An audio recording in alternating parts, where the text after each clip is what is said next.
السلام علیکم ورحمۃ اللہ وبرکاتہ۔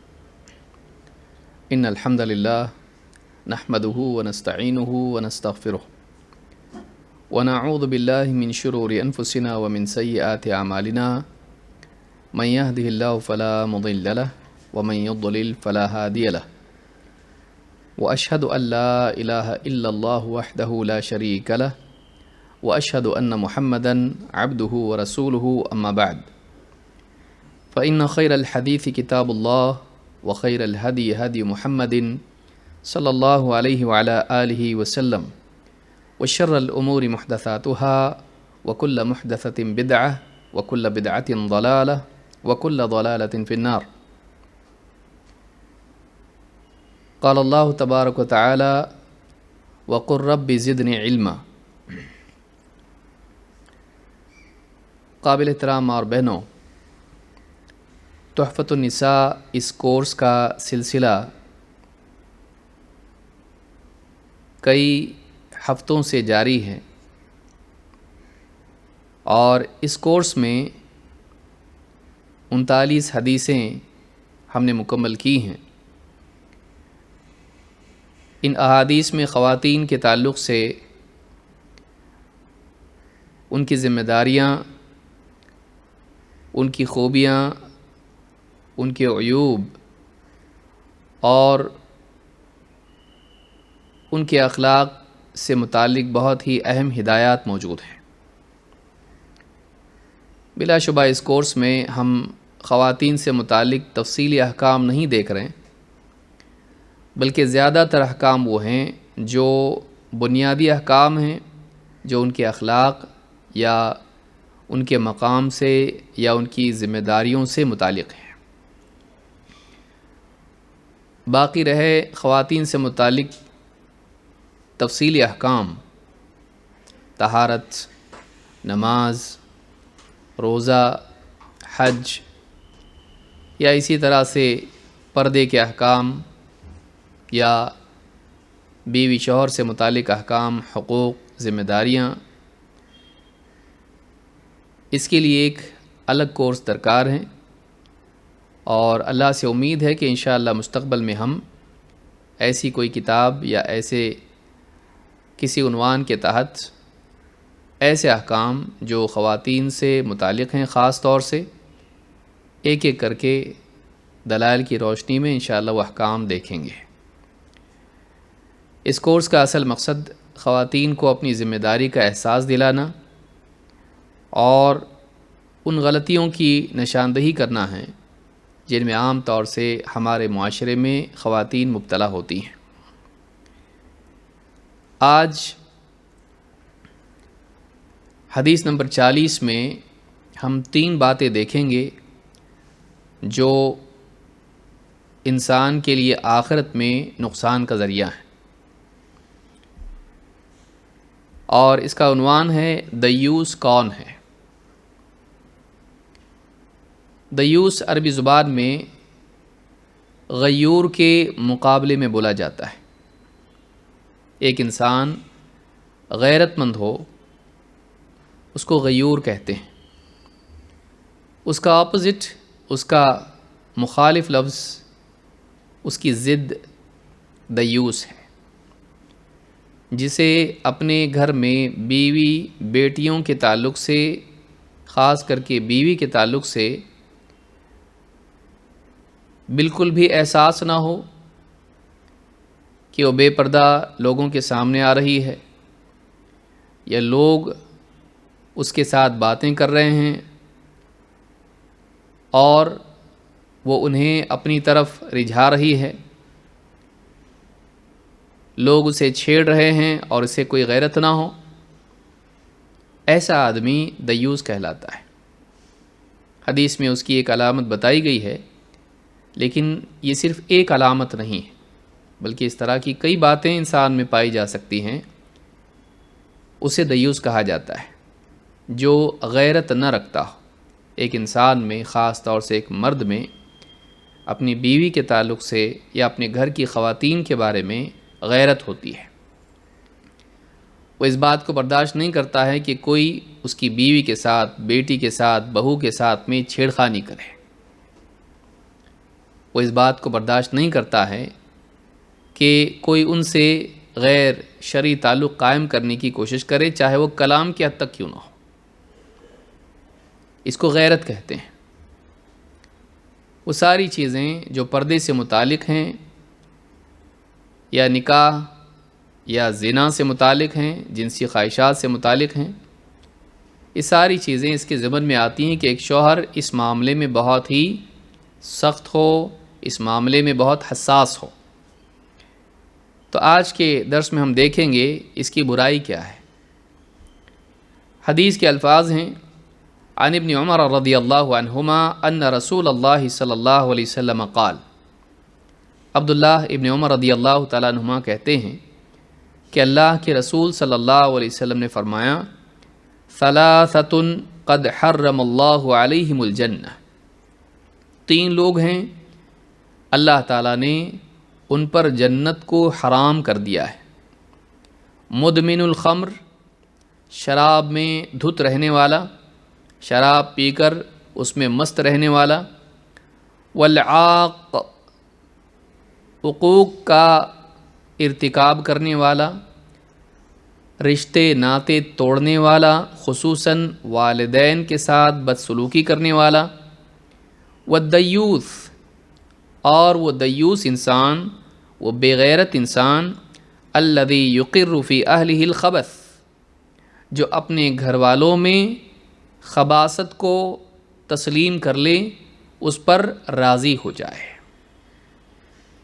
گھر والوں میں، بیوی اور اسی طرح سے گھر کی خواتین میں بے حیائی کو، بے دینی کو برداشت کر لے اور اس پر اسے کوئی بھی غیرت نہ آئے، ایسا انسان دیوس ہے۔ اس حدیث کو امام احمد نے روایت کیا ہے، صحیح الجامع الصغیر حدیث نمبر 3052، اور حدیث صحیح ہے۔ تو کل ملا کر اس حدیث کو اگر آپ دیکھیں تو اس میں تین باتیں بیان ہوئی ہیں جو ایک بہت بڑی وعید کی حامل ہیں۔ آپ نے فرمایا: ثلاثۃ قد حرم اللہ علیہم الجنہ، تین لوگ ایسے ہیں کہ اللہ تعالیٰ نے جنت کو ان پر حرام کر دیا ہے۔ عربی زبان میں جب آتا ہے کہ حرام ہے، حرم، اس کے معنی عربی زبان میں ہوتے ہیں منع کے۔ جنت ان پر حرام ہے کا مطلب یہ ہے کہ وہ جنت میں نہیں جائیں گے اور روک دیے جائیں گے۔ تو اس حدیث سے معلوم ہوتا ہے کہ تین چیزیں ایسی ہیں جو ایک انسان کو جنت سے محروم کر دیتی ہیں۔ وہ کیا ہیں؟ نمبر ایک، شراب میں مست رہنا، یعنی نشہ کرنا، کیونکہ خمر ہر اس چیز کو کہتے ہیں جس میں نشہ ہوتا ہے، چاہے وہ وائن ہو، چاہے وہ ڈرگز ہوں، یا اس طرح کی کوئی اور نشہ دلانے والی چیز ہو۔ لیکن عام طور سے خمر کا اطلاق ہوتا ہے وہ چیز جو پی جاتی ہے، جس کو ہم ہمارے ہاں پر شراب کہتے ہیں۔ تو پہلی چیز جو انسان کو جنت سے محروم کرتی ہے وہ شراب میں دھت رہنا ہے۔ دوسری چیز، ماں باپ کے ساتھ رشتہ توڑنا یا بدسلوکی کرنا، ان کی نافرمانی کرنا۔ اور تین، انسان کا اپنے گھر کی خواتین کے معاملے میں بے حیائی اور برائی اور گندگی اور خباثت کو تسلیم کر لینا، اس پر راضی ہو جانا، انہیں اس برائی سے روکنا نہیں بلکہ اس کو ایکسیپٹ کر لینا، چاہے وہ بے پردگی ہو، چاہے غیر محرم مردوں سے اختلاط ہو، یا اس طرح کی جتنی چیزیں آتی ہیں ان کے بارے میں اسے ذرا بھی غیرت نہ آئے، یہ آدمی دیوس ہے۔ ان تینوں لوگوں پر جنت حرام ہے۔ پہلی چیز شراب ہے۔ آئیے اس کی، ان تینوں چیزوں کی کچھ تفصیل دیکھتے ہیں تاکہ مزید بات واضح ہو کہ کتنی بڑی وعید ان تین چیزوں کے بارے میں ہے اور ان کی کیا سزا ہے۔ نمبر ایک، مدمن الخمر، شراب میں مست رہنے والا، شراب میں عام طور سے شراب پی کر پڑا رہنے والا۔ اللہ کے رسول صلی اللہ علیہ وسلم نے ایسے انسان کو بت پرست سے تشبیہ دی ہے۔ ایسا انسان گویا کہ ایک بت پرست کی طرح ہے جو اپنے معبود کو چھوڑتا نہیں۔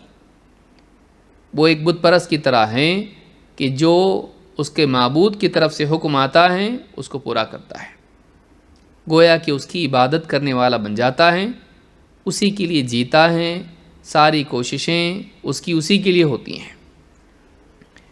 اللہ کے رسول صلی اللہ علیہ وسلم فرماتے ہیں مدمن الخمر کعابد وثن، شراب میں مست رہنے والا ایسا ہے جیسے ایک بت کی عبادت کرنے والا۔ عربی زبان میں دو لفظ آتے ہیں، ایک ہے صنم اور دوسرے ہے وثن۔ صنم ایسے بت کو کہتے ہیں جس کی کسی جاندار کی شکل ہو، جیسے انسان کی شکل میں کوئی بت ہو اور لوگ اس کی عبادت کریں، اس کو صنم کہتے ہیں۔ لیکن ایسا کوئی ڈھانچہ ہو جو جاندار کا نہ ہو، جیسے کوئی پیڑ ہو، کوئی پتھر ہو کسی خاص شکل میں، یا کوئی اور چیز ہو جیسے صلیب وغیرہ، کراس، یا اسی طرح سے کوئی قبر ہو، اگر کوئی ایسی چیز کو پوجتا ہے تو اس کو وثن کہتے ہیں۔ اسی لیے حدیث میں آیا ہے اللہم لا تجعل قبری وثنا یعبد، اے اللہ میری قبر کو وثن نہ بننے دینا کہ لوگ اس کی عبادت کرنے لگ جائیں۔ تو قبر بھی وثن میں شامل ہوتی ہے۔ تو صنم اس کو کہتے ہیں جس کی شکل جاندار کی ہو، اور وثن اس کو کہتے ہیں جس کی شکل تو ہو لیکن جاندار کی نہ ہو۔ اس حدیث کو امام البیہقی نے شعب الایمان میں روایت کیا ہے، اور صحیح الجامع صغیر حدیث نمبر 5861 پر شیخ الالبانی کہتے ہیں کہ یہ حدیث صحیح ہے۔ اسی طرح سے ایک اور حدیث ہے جس میں اللہ کے نبی صلی اللہ علیہ وسلم فرماتے ہیں من مات وهو مدمن خمر لقی اللہ وهو کعابد وثن، وہ شخص جو اس حال میں مر جائے کہ شراب میں مست تھا، شراب کا عادی تھا، شراب میں پڑا رہتا تھا، شراب پی کر نشے میں مست رہتا تھا، اگر وہ اسی حال میں مر جائے، شراب پی کر اسی نشے کی حالت میں مر جائے، لقی اللہ وهو کعابد وثن، اللہ تعالیٰ سے وہ ایسے حال میں ملے گا جیسے کوئی بت پرست ہوتا ہے۔ اس حدیث کو امام الطبرانی نے الکبیر میں روایت کیا ہے، اور صحیح الجامع صغیر حدیث نمبر 6549 پر یہ حدیث موجود ہے اور حدیث صحیح ہے۔ اس سے معلوم ہوتا ہے کہ ایسا انسان جو شراب کا عادی ہو، بہت ممکن ہے اسے اسی حال میں موت آئے۔ انسان کو شراب سے دور رہنا چاہیے، بلکہ آج عام طور سے شراب کے ساتھ ساتھ نشے کی اور بھی صورتیں پیدا ہو گئی ہیں۔ کوئی نشے والے حقہ پارلر میں جا کے حقے پی رہا ہے، کوئی کسی قسم کا پاؤڈر استعمال کر رہا ہے، کوئی زبان پہ رکھ کر اس کو نشے میں پڑا رہتا ہے، کوئی دھواں لے رہا ہے اور دھوئیں سے اس کو نشہ ہو رہا ہے، کوئی انجیکشن لے رہا ہے، انجیکشن کے ذریعے سے وہ نشے میں پڑا ہوا ہے۔ نوجوان نسل آج موج مستی کے نام پر، پارٹی کے نام پر اس گندگی میں، اس برائی میں مبتلا ہے۔ حدیث بتاتی ہے کہ اگر اسی حال میں انسان مر جائے تو کل کو قیامت کے دن اللہ کے ہاں جب اس کو اٹھا کر لایا جائے گا، قبر سے اٹھ کر وہ اللہ کی بارگاہ میں پیش ہوگا حساب کے لیے، تو اس کا حال ویسے ہی ہوگا جیسے ایک بت پرست کا ہوتا ہے۔ اس لیے کہ آپ جانتے ہیں ایڈکشن بت پرستی کی طرح ہے، وہ انسان اس کا غلام بن کر رہ جاتا ہے، ویسے جیسے اپنے معبود کا کوئی غلام ہوتا ہے۔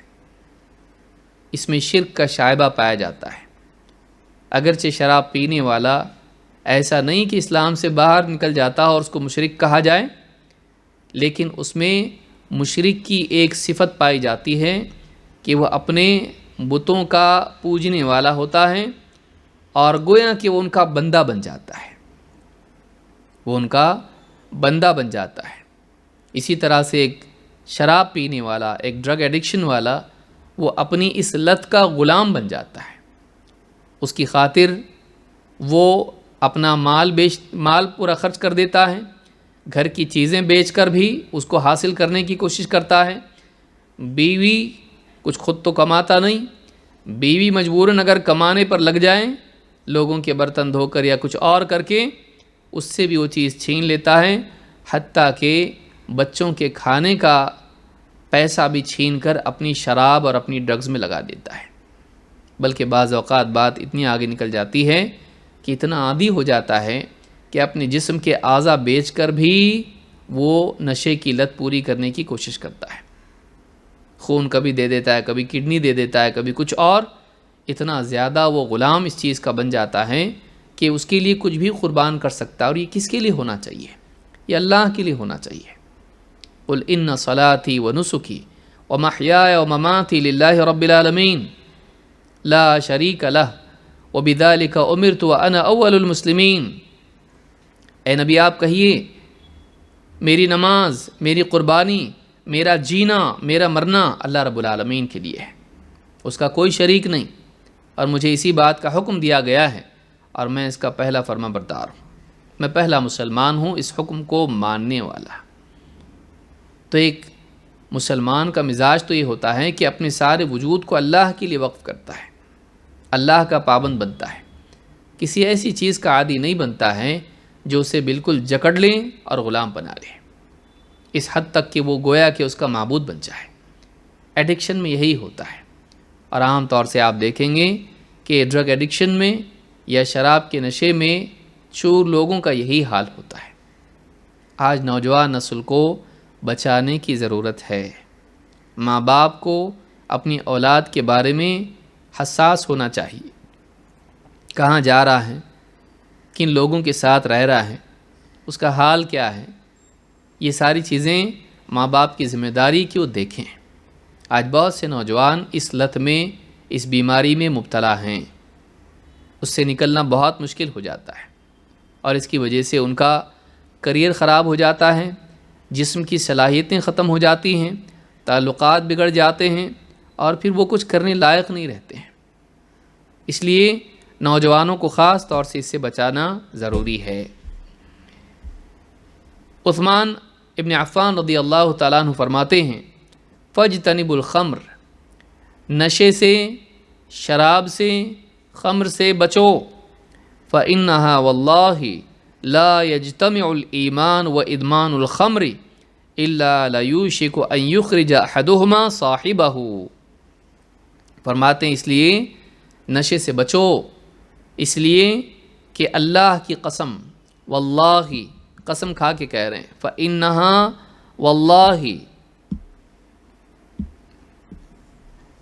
لا یجتمع الایمان وادمان الخمر، ایمان اور نشے میں دھت رہنا دونوں جب کسی انسان کے دل میں جمع ہو جاتے ہیں، الا لیوشک ان یخرج احدہما صاحبہ، تو ان میں سے ایک دوسرے کو باہر نکال دیتا ہے۔